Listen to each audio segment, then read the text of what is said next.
This week on Life and Faith. This is something we've been doing for a long time in the Chaser, and sometimes horrifically wrong, but humour is a coping mechanism. Humour in the public space used to be something that a very small number of people got to do. But now on Twitter and Instagram and Facebook, anyone can come up with something funny and it gets shared around, and we call them memes, And the memes this year, there were so many just hilarious things people were saying and thinking and ways of coping and so on. And so I think humour is a salve in dark times, and particularly when you're all experiencing something that makes it funny. There's such opportunity for humour when things are bad. You couldn't have paid me $1 million a year to do something different. Why does consciousness exist in the first place? Forgiveness and reconciliation takes strength. It was a bit of a culture shock when I hit Sydney. We hope the truth will out.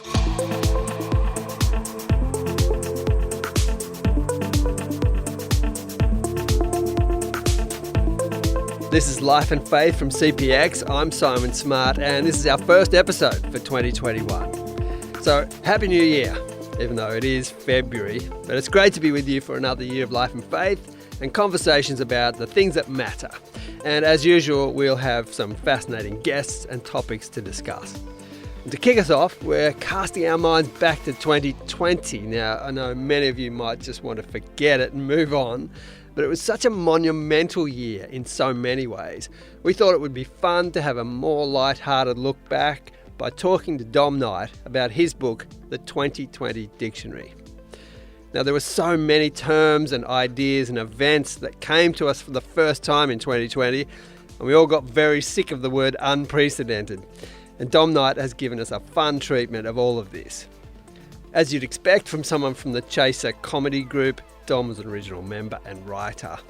There is a lot of silliness here, but as Dom explains, good comedy makes us laugh, but sometimes makes a serious point as well.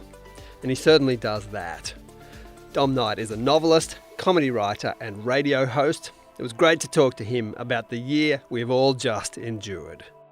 Dom, great to talk to you. Now, you've written the Dictionary of 2020. It's full of horrors.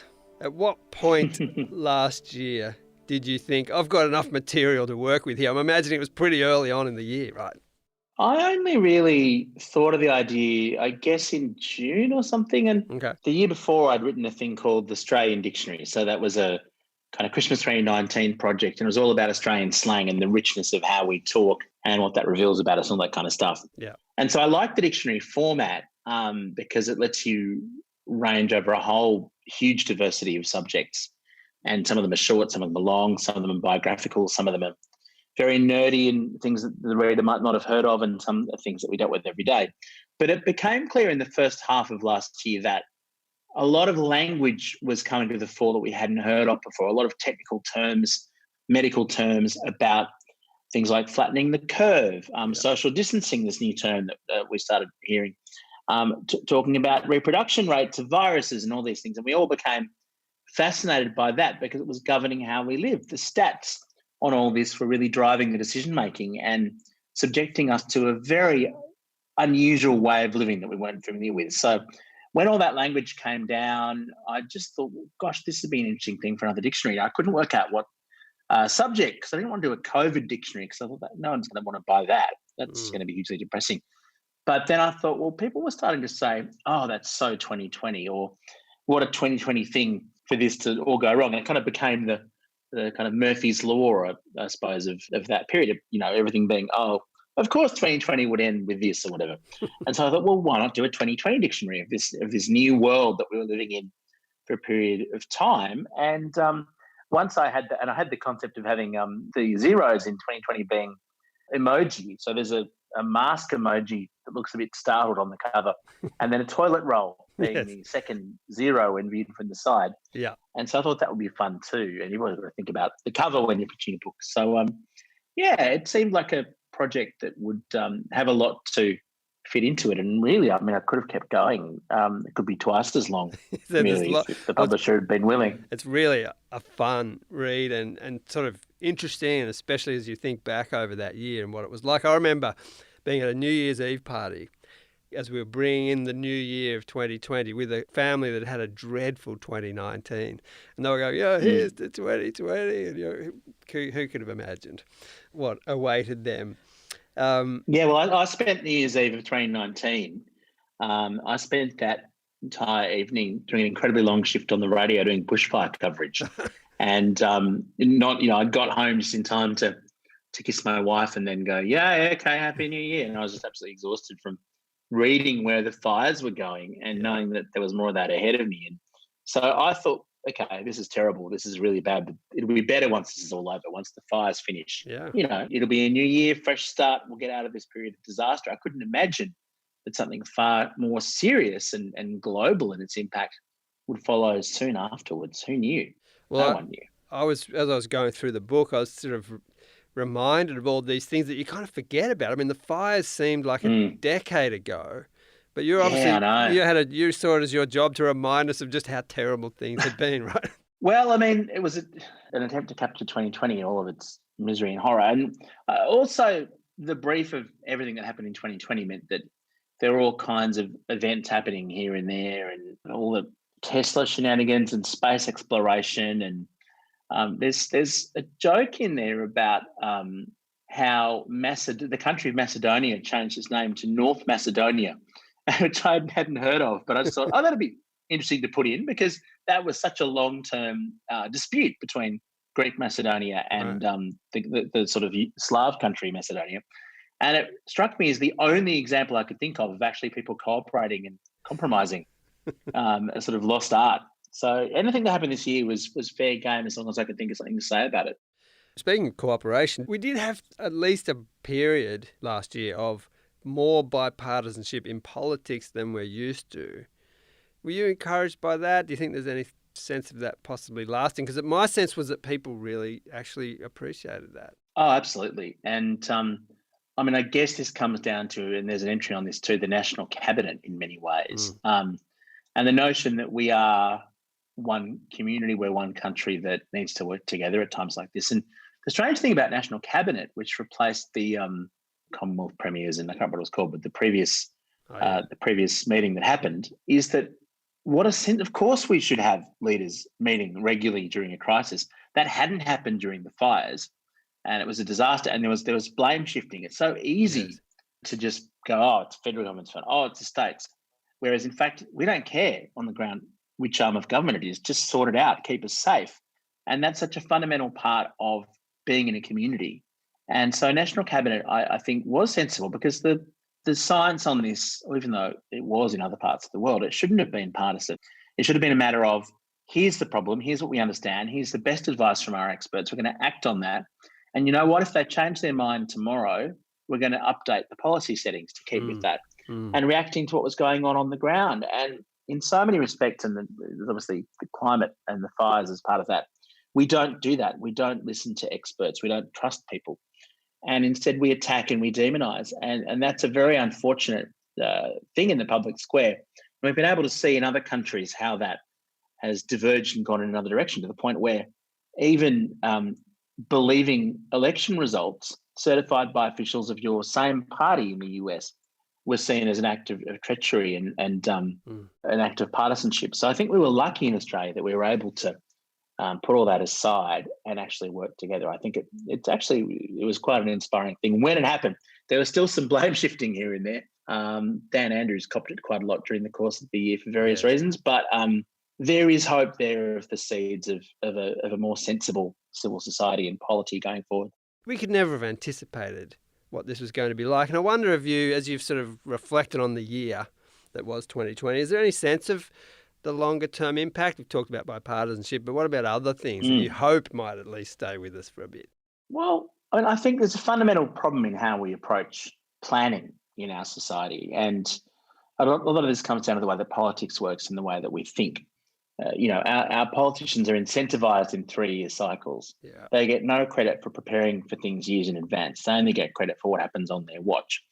So, I mean, a system whereby your protective equipment in the event of a pandemic is largely shipped from China, but that pandemics, certainly in the past couple of decades, have originated from China or from other parts of Asia. That is very foolish when you think about it. The notion that we don't have the means to make this stuff ourselves and we may well need it ourselves And the whole notion of global supply chains and of all this sort of integrated world that we've fallen into, that really fell apart this year. Things like respirators, you simply couldn't get. I mean, I remember during the fire crisis, it being almost impossible to buy what's called an N95 mask, the one that completely blocks smoke particles. And I'm an asthmatic.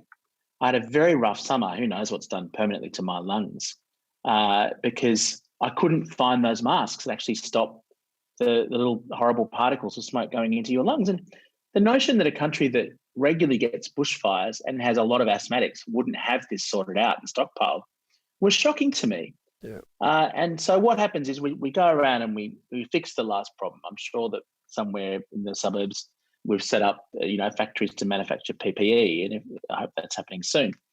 But when I think about the fires, we had all these experts and former fire chiefs saying we're really vulnerable here. If there's a huge summer of bushfires, we're screwed. We need to have our own waterbombing aircraft. We can't rely on them being shipped in for each summer as we have been. We need better coordination between the states and the federal government. This was all said, but ignored because the government didn't want to spend money on it. So now they've spent money on it because obviously they had to, but only after a devastating summer of fires. And the same thing happens to climate. We don't listen to the experts who are telling us that these things are changing and that we need to change how we live and tread more lightly on the land to try and survive. We just don't listen to that. We don't want to hear it. We ignore these warnings and we suffer. So we need to try and stop thinking about the last crisis and learning how to prevent the thing that we know, just happened, and actually listen and trust people who know what's coming. And I just don't think we've made any progress on that front, unfortunately, but I wish we would. I really wish we would. I hope so too. I'd love to think you're not entirely right there. Like, I'd love to think this has shaken us up enough to have a slightly different perspective, but you may well be right. It's possible that in the past couple of years, we've been through every conceivable crisis to an extent where we're now forewarned about almost everything. Maybe that's the case. Maybe the 2 points of view come together. If there's an attack of, alien spiders or something, we're going to be in trouble. No, but we had some pretty horrifying pictures of insects there in your book. Oh yeah, there's the murder hornets. The murder hornet, that actually made me terrified. They are scary. They can penetrate beekeeper suits, and they can knock off an entire beehive. I mean, they're very, very unfortunate. Sting you multiple times. Yeah, thanks. Yeah, we don't want them. Thanks for bringing us that picture. But it's interesting what you say there, because growing up in Australia, at least in our generation, major catastrophic wars and events that really disrupt society only ever seem to happen somewhere else. We're just not used to that. It is a true shock, don't you think, for Australians to face something as serious as this? Well, yes, the fires particularly. I mean, COVID was everywhere, right? And we have been both, I think, hugely lucky, but also the beneficiaries of sensible policy making. And I actually think that the government handled COVID so well because of the fires and because of the huge political price paid for not listening to experts. So the PM went, you know what, I'm just going to do exactly what they tell me. That way, if it all goes pear-shaped, it's not my fault. I've actually, I've done what I was told. Anyway, yes, everything happened overseas. And so I remember there was a point in the summer of 2019-20 where I think it was Port Macquarie had the worst air quality in the world by a considerable margin. I think the limit was something like 100 and they had 1600 of whatever it is, PPI. I can't remember what the measurement is, but it was top of the list, way ahead of places like Delhi or Beijing or anywhere of these places where you think there's bad air. And we just were a global story about this disaster. And that was so strange for us. We were used to just being everything's relaxed and comfortable and fine and there's nothing really wrong. And that wasn't the case. I mean, celebrities in the US were raising money for bushfires here. People were concerned. All of my friends and relatives overseas were terribly worried about us and what was going on. And so, yes, that was a strange feeling, being the country that was doing worst on something. But it is a warning. We live in a country that is uniquely vulnerable to climate in various ways. It's such a hot, dry country. And we need to really think about the way that we live and start looking at more sensible ways of things like generating power. The way that we build houses is a big part of the conversation. How do we live in the bush? We haven't been doing it well, but there are ways of building a house in the bush so that it's fireproof and sensible and resilient. And this is the way we need to think now. We need to prepare for these crises in future. And so I guess the book, not that I was intending to make a serious point, I guess it does chart a crisis and the way that we adapted. Some of it's quite funny how we adapted, but yeah, we can't imagine that we're immune by virtue of living in lucky Australia anymore. No. It's been a privilege, but it's over.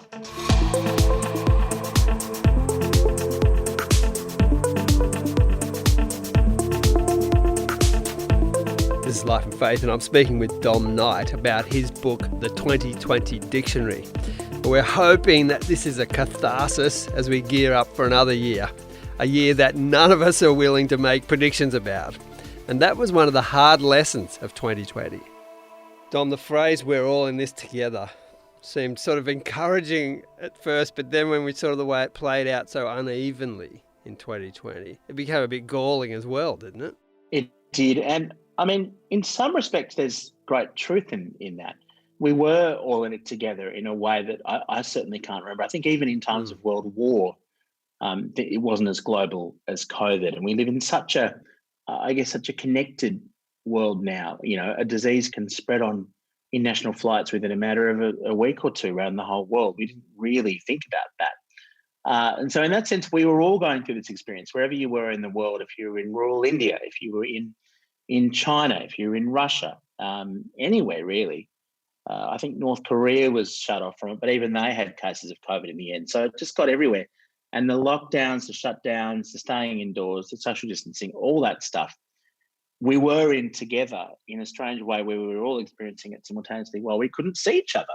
You'd call everyone and see how they were going, but there was no chance of actually seeing them. So it was almost like being inmates in adjacent cells where we couldn't go out, couldn't see, but we knew that everyone was going through the same difficult experience.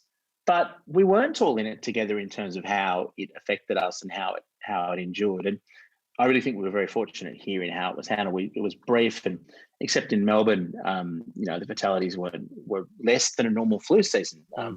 So we kind of skated through it to a degree. But my wife's family live in Chennai in India, and so we're having a situation where they had neighbours with COVID. My sister-in-law had the house next door in her apartment building had someone with COVID, and the kind of body corporate boarded it up so it was just everywhere over there. And then when you think about people in slums when there was a huge shutdown in India, untold millions of workers who travel around the country to find work couldn't get home and were starving.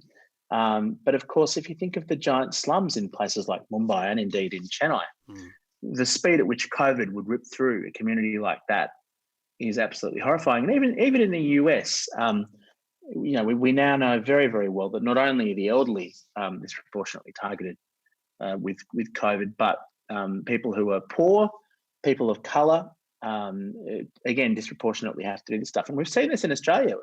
I sat at home and I'm embarrassed to say now, ordered food deliveries, and everyone was getting, people to bring them stuff on bikes.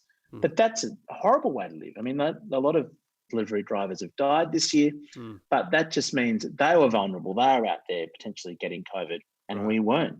So we weren't all in it together. Poverty and disadvantage made this worse for everyone. There's almost nothing that isn't worse with poverty and disadvantage. And then you have the celebrities giving us encouragement from their mansions and, that sort of stuff. There was a bit of fun with that, right?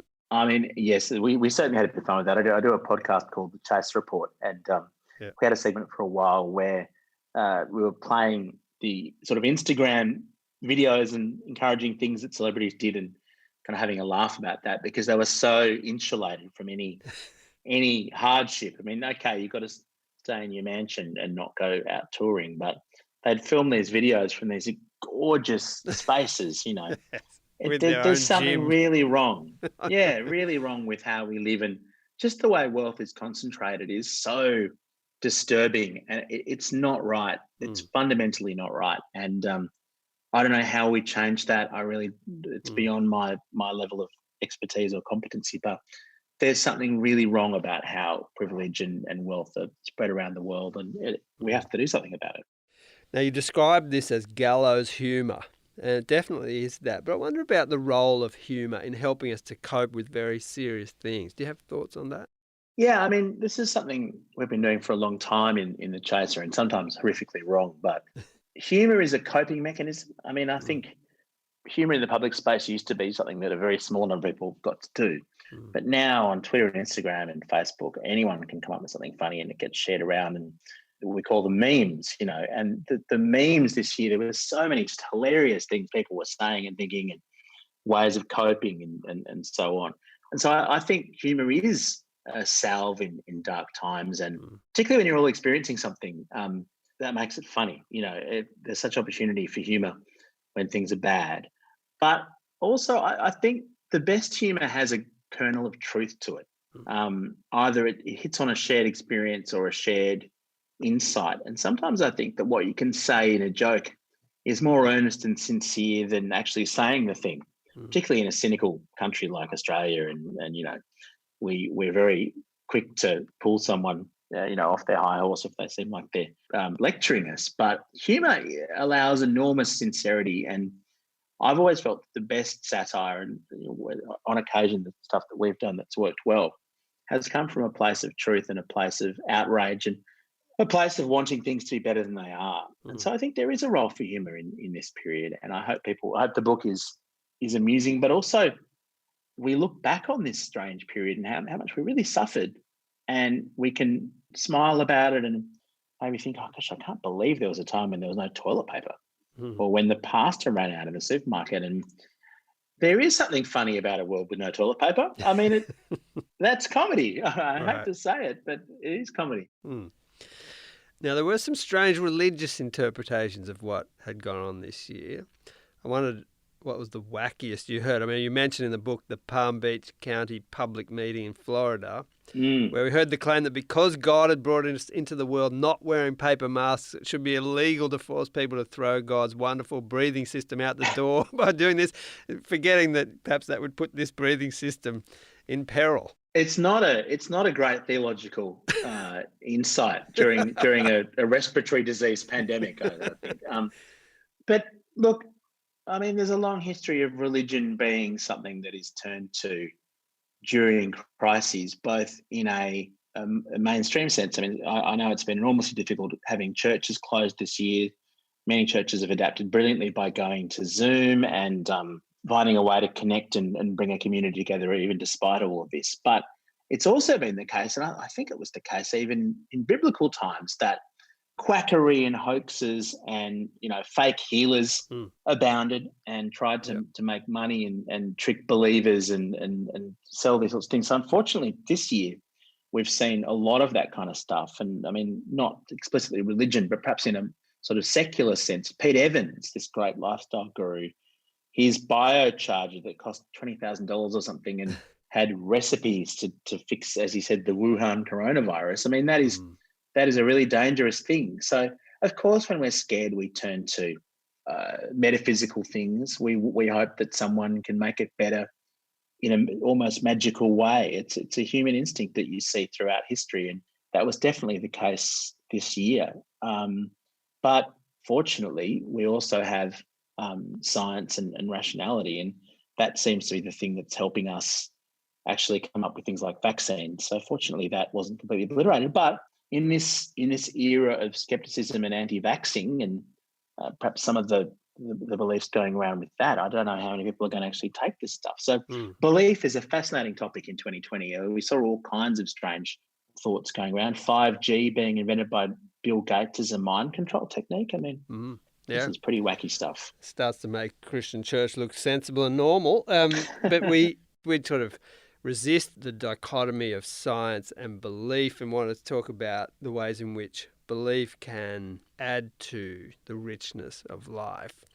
We were really interested to see that people were praying more, according to surveys, were praying more in this period. I don't find that hard to believe. No, and I suppose that's sort of an interesting observation.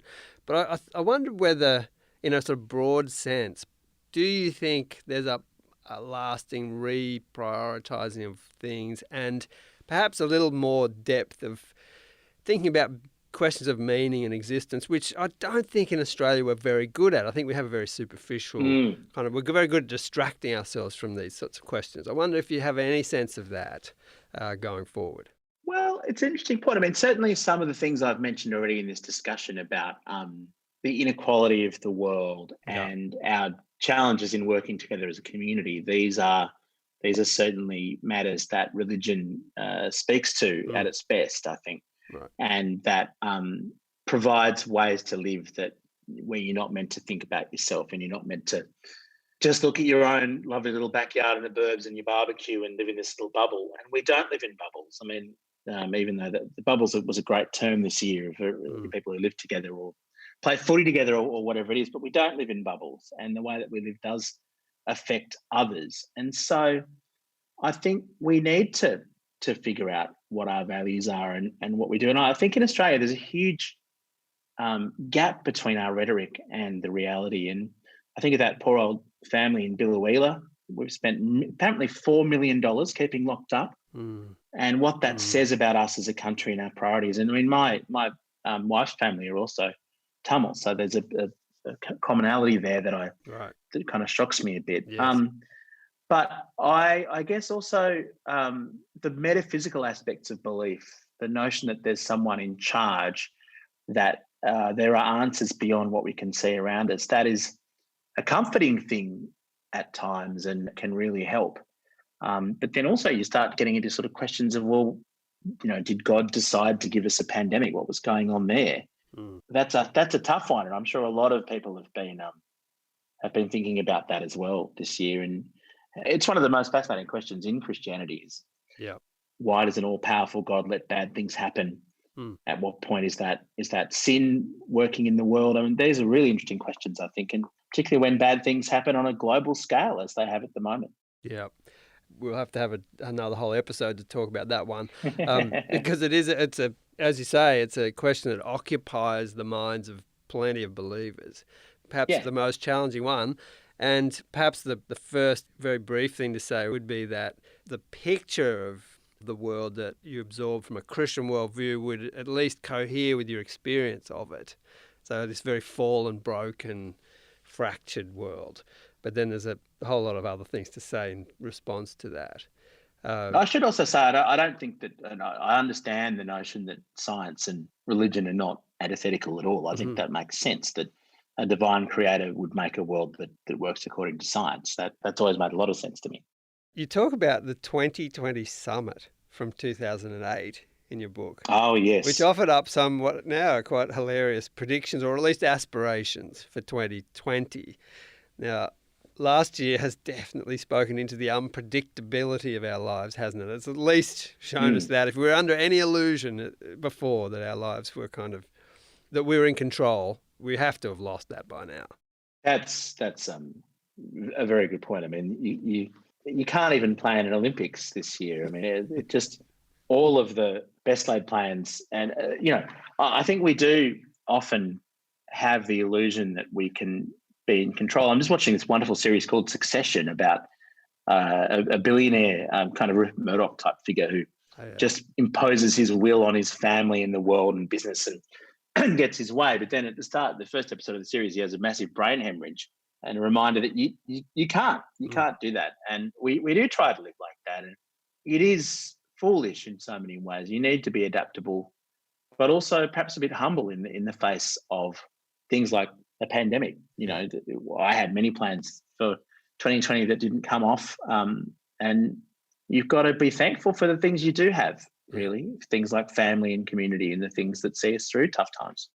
Absolutely. And do you dare make any sort of prediction for this year, 2021? I don't know whether I'll get to do a 2021 dictionary, but if I do, I'm thinking that the one in the year could be a needle, because I'm hoping this is the year of vaccination. I'm hoping this is the year where these things work and we're able to, as we've managed to defeat other great illnesses and pandemics in the past, we can get on top of that stuff. But I actually think there are lessons to learn from last year, which should be enduring ones. I think staying in touch with your family and your community. We had various Zoom get-togethers of people who I wouldn't normally see very much, and I probably talked to my relatives more than I did in previous years. And I think that we should live with a sense of the, I guess, the fragility of everything as a result of 2020. We take the good times for granted, don't want more, and try and look after each other, because who knows, your neighbour may be the person who you need in the emergency room. They may be the person who's going and fighting the fire. And not that, I mean, that's a sort of a selfish suggestion that, you know, it's in your interests to do it. But I don't know, I think individualism really got a massive rebuke in 2020. And I think that, in many ways, a worthwhile lesson for the future. The book cover is designed already for 2021. We've got the needle. It's going to be good. But the current book, the 2020 dictionary, is out. It's packed full of fun and interesting stuff. And it's been lovely to talk to you about it, Dom. Thanks so much. It's been a pleasure. Cheers.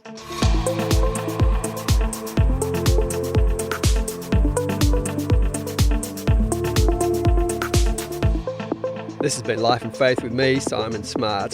Thanks today to Dominic Knight. His book, The 2020 Dictionary, is guaranteed to, with its somewhat dark but beguiling humour, give you a chuckle and a lift as you launch into the unknowns of 2021.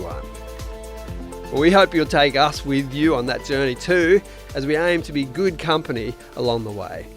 If you enjoyed this episode, please do send it on to someone you think might like it too. And leave us a rating or review. It helps to get the word out onto the street about life and faith. Next week. Is this heaven? No. Is it H-E double hockey sticks? Hell? No, it's the great before. This is where new souls get their personalities, quirks, and interests before they go to Earth. Don't worry, you can't crush a soul here. That's what life on Earth is for.